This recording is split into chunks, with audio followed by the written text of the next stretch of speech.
Alright, so now I've talked about the death section of obese death. Now let's get on to the obese section. Now this is split up into two different parts. First of all is OBE, which stands for belief system, and second of all is the SE part, which stands for second order consequences. You see, every single thing that you do, every decision that you make, or even every decision that you don't make, or every activity that you don't do, they have consequences much larger than at first you may think. For example, if you miss the gym, then the next day you might feel a little bit lethargic. And because you're feeling a little bit lethargic, that may make you work a little bit less harder than usual. And because you're working a little bit less harder than usual, that might mean that you miss the deadline by 10 minutes. And because you miss the deadline by 10 minutes, you don't get a promotion. And you can track that all the way down to that one time that you didn't miss the gym. Every single activity that you have has an order of consequences so much larger than you think, because who you are is made up of the decisions that you make. That's it. So every little single decision that you make makes up as part of who you are, because again, how you do anything is how you do everything.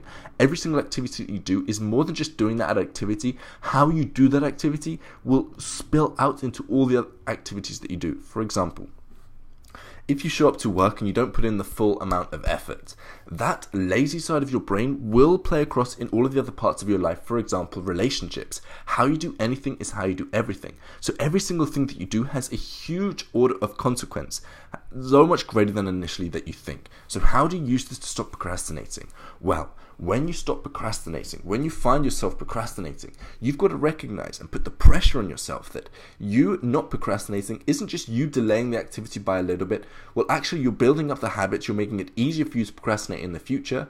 Also, by you not doing the task, you're having all of the consequences of not doing that task, and it's actually so much worse than you actually think. Now, don't use this to make you feel more guilty. Use this as a motivator by putting more pressure on yourself for you to get up and actually stop procrastinating, because the benefits of doing the activity straight away are so large, because again, you're training your mind to not procrastinate when you take action, and also you're gaining all of the benefits from doing that activity that you don't initially see. So the first thing is death. I want you to think about death when you catch yourself procrastinating. The second one is think about the second, third, fourth, and fifth order consequences when you find yourself procrastinating, because you procrastinating means so much more than it initially seems like, and also you taking action gives you a lot more benefits than initially you seem like. So the third section is, so we've done death and we've done the SE section of obese. Now let's go on to the OBE section of death, obese.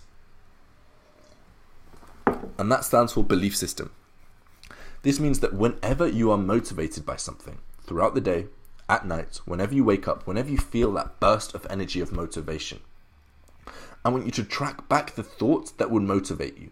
For example, if one day you think, oh, my potential is so big, I'm just not fulfilling it, and that motivates you, you write that down on a piece of paper. And every single time you get that motivation, you write that little bit down on a piece of paper. Because what will happen, and when you keep doing this for a long period of time, you'll find yourself writing lots of different things that motivate you. Because actually, throughout the day, we fluctuate between 3 different states.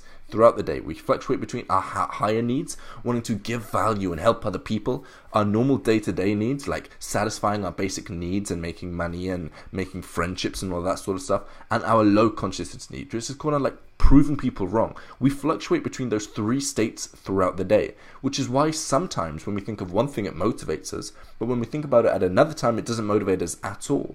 But by writing down over time the things that motivate you, you'll find yourself writing things down from all 3 different states of consciousness. Therefore, in the future, when you look back at your belief system, you'll find yourself motivated, because no matter what state of consciousness you're in, you'll have written stuff down to motivate you in that state of consciousness. Now, I've got a whole list of things in my belief system, and I'll read out a few of them for you now. So the first one, like I mentioned earlier, is but also it's here, I've just got it in, is that going to focus? There we go, my belief system. First one is my potential is limitless. This motivates me to my core, recognizing that my potential is limitless, but I'm not quite achieving it yet. Second of all, what I do with my time is an ethical decision. This is a super high consciousness decision, because as soon as you recognize that your potential is limitless, then it's an ethical decision, because what you do with your time has a ripple effect on everyone else in the world around you. Because if my potential is limitless, what I spend my time on is an ethical decision, because if I use it wisely, I'll have a huge impact on other people's lives. If I don't use it wisely, I'm not having an impact on other people's life. Therefore, it's an ethical decision. So write down all of these lots of different things that motivate you, and then when you find yourself unmotivated, you think about death. You think about your belief system, and you think about second and third, fourth order consequences. These are the three things that will give you a huge boost of energy. You'll find yourself instantly motivated, and you channel that motivation into doing something productive. That is how to stay motivated at any time. And if you've got any more questions on this topic, I love talking about it, so just email me, andrewkirby60@gmail.com.